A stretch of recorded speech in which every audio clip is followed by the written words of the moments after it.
Welcome to you, my name's Dale and this is Dale's Addiction. Today I am bringing you the best novelty bags at a bunch of different price points that you might be interested in considering to kind of spice up your luxury handbag collection. Because let's face it, if you are purchasing a tote that's more than 50 bucks, you're already wasting money. So you don't need to justify why you're buying these things. At least I don't think I do. And I want to help you think about your bag collection in a totally different way and maybe find a little bit of spice to make things a bit more fun. This video is influenced by two fabulous YouTubers.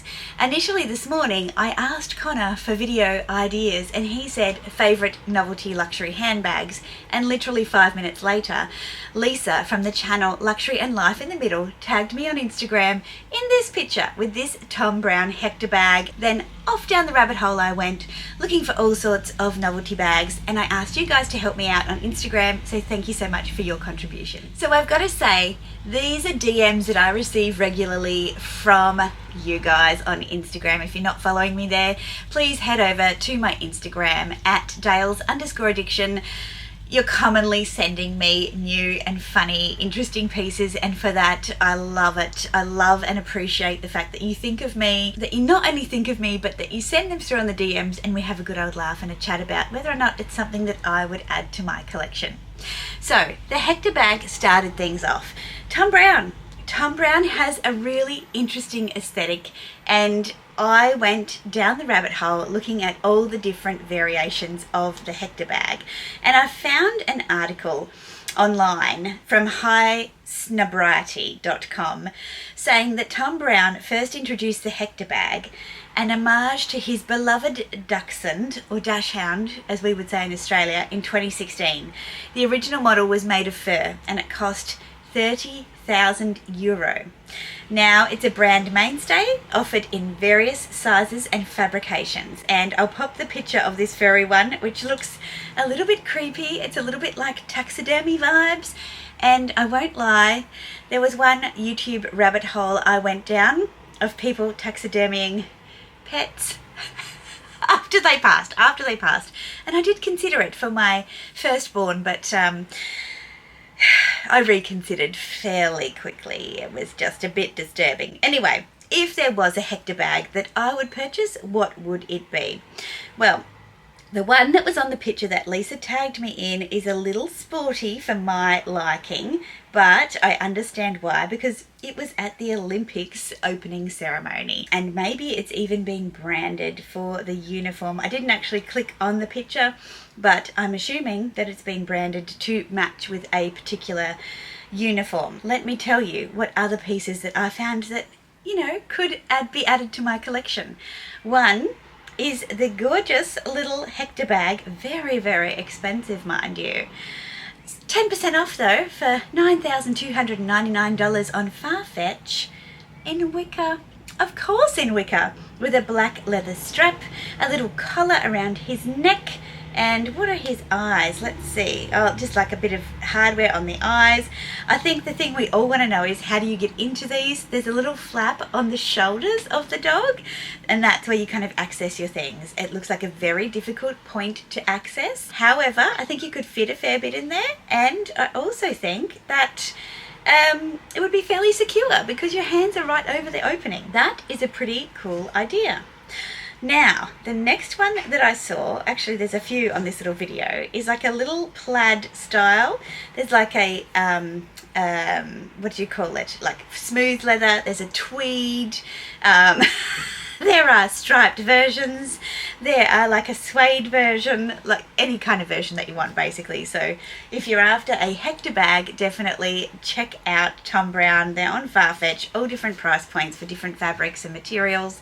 So yeah, definitely check those out. Turns out Thom Browne doesn't just love sausage dogs. He also is impartial to a shearling sheep bag, because what other kind of bag would you make out of shearling than a bag shaped like a sheep? And this one has much better capacity and access, making it, you know, an obvious choice for someone who's looking for a more practical novelty bag. Now, it doesn't stop there, but I'm not going to take you through all of them because you're going to go and Google them now too. I know you are. But another favourite was the rabbit pebbled bag with the fluffy tail. $4,540 in black. It is, well, it's a pretty cute little guy, and I love that it's a hand carry and you can just set it down and it just sits there beside you. Kind of like Gary, you can just pop him down beside you and hope that people won't shoo him away and break his nose off. Now, just back on the sheep bag, $5,060. These bags are no small investment. So if you really love them, then it's going to be obvious because you're putting your money where your mouth is. Sticking at the higher end of town, we've got some siblings of my fabulous J.W. Anderson pigeon clutch named Gary. Now, Gary is not alone. He was a prototype for sure, but now there are some Avarian siblings, namely a puffin clutch bag. This one has been sent to me by many of you. The puffin is rather large and awkward looking, but if you're a puffin girly or guy, I mean, I'm sure this is a unisex piece, then you know, go and rock your world. $1,160 on Farfetch. And same as Gary, the access is via the wing, like so. Now this one became very famous when Anya, is it Anya Hindmarsh? Is that her name? Oh, I'm going to get it wrong. Anyway, Anya from Queen's Gambit carried it to Wimbledon, I believe, and it is J.W. Anderson's Little Canary bag. Now this one looks a lot smaller than Gary does, and let me pop her on the screen in a couple of pap shots. You can see how she's carrying the canary like this. We'll see Gary's a lot bigger than the canary that she's just got scruffed in her hand.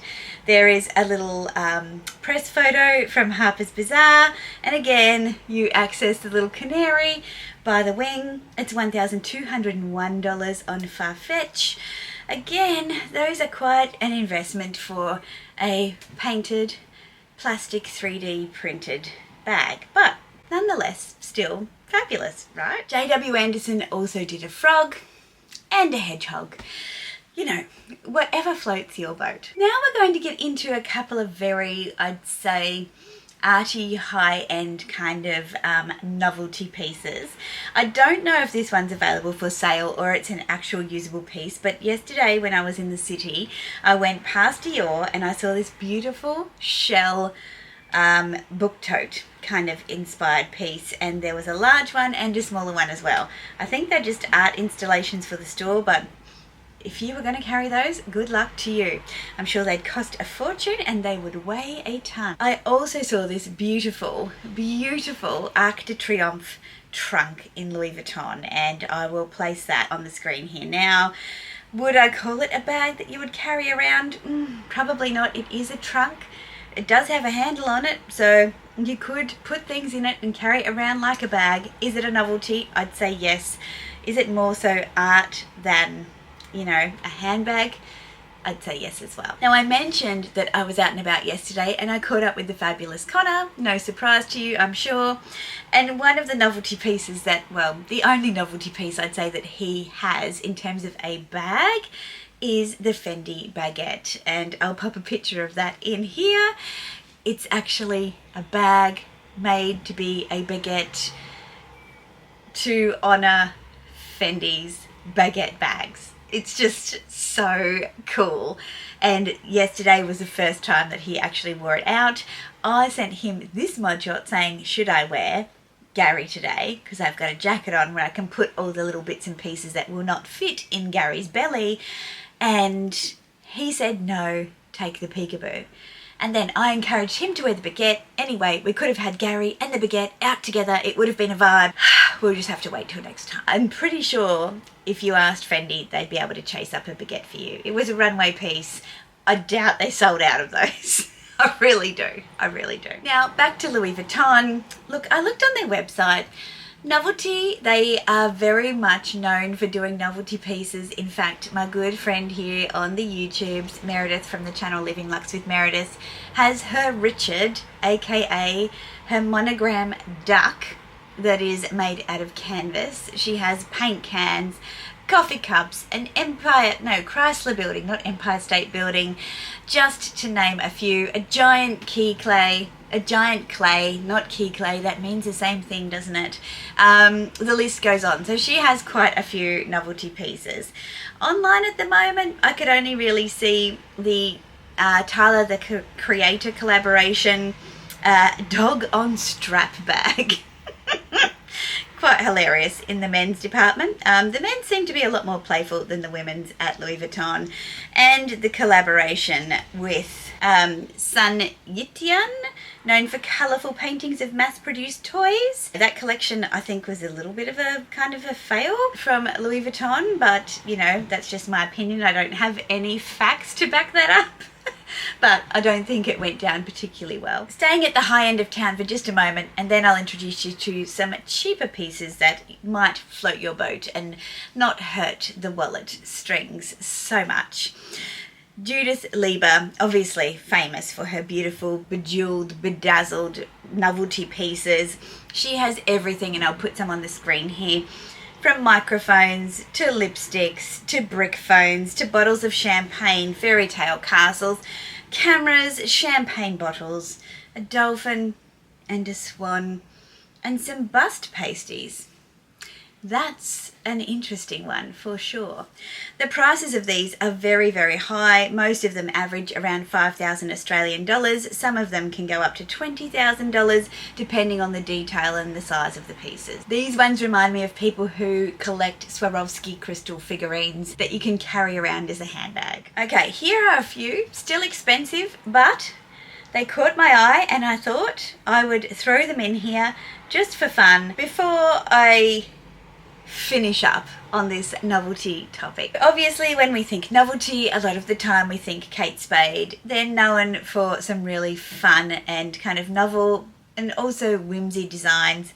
This one really really appealed to me. It is the Playa Ombre 3D crossbody, and it looks like a cocktail, but it's a bag, and I imagine it's meant to be like a coconut. The base, it's got some rattan, and then it's got all of the kind of accoutrement hanging out the top. $859, like it's still an investment, right? Yeah, really cute. And there's a lot of pieces at Kate Spade, particularly the ketchup collection, if that's your vibe. But yeah, a way that you can play a little bit more affordably, but still an investment. So potentially keep an eye on those ones and see if they go on sale. I found this bag from Pucci on Farfetch, and it looks like a little, I would say, babushka doll, but a bag. And it's called the Puccinella Eride Print Bucket Bag. I'm not a fan of bucket bags, but this one was cute because it looks like a little lady with a skirt on. $1,643, again, no small investment. So let's get down to some of the cheaper pieces, starting with Alexander Wang. Actually, I've got one more before we get to the cheaper pieces. Alexander Wang has this Beerus Dragon crystal embellished clutch bag, and it is pretty cool, I have to say.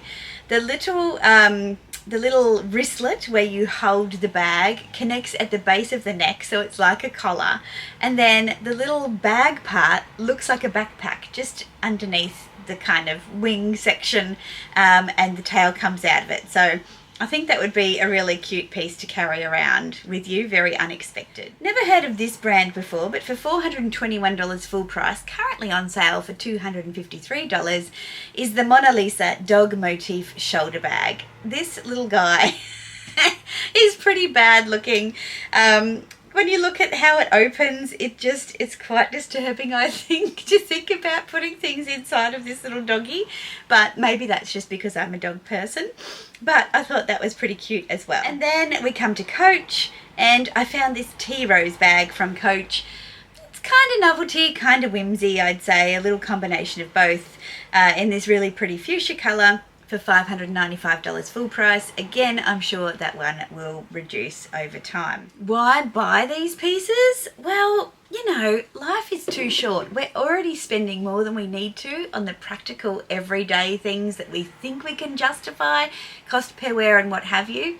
But how much is a smile worth? Seriously. Now, people said to me most of my collection was novelty. And yeah, you might be right. I mean, I think Gary is definitely a novelty. I also think little Pico bags like these are novelties as well because, I mean, seriously, how practical are they? But I do think there's a distinction to be made between novelty and whimsy. And so therefore, I will do a separate video on whimsy bags. So novelty, whimsy. Clear difference, right? I think there is.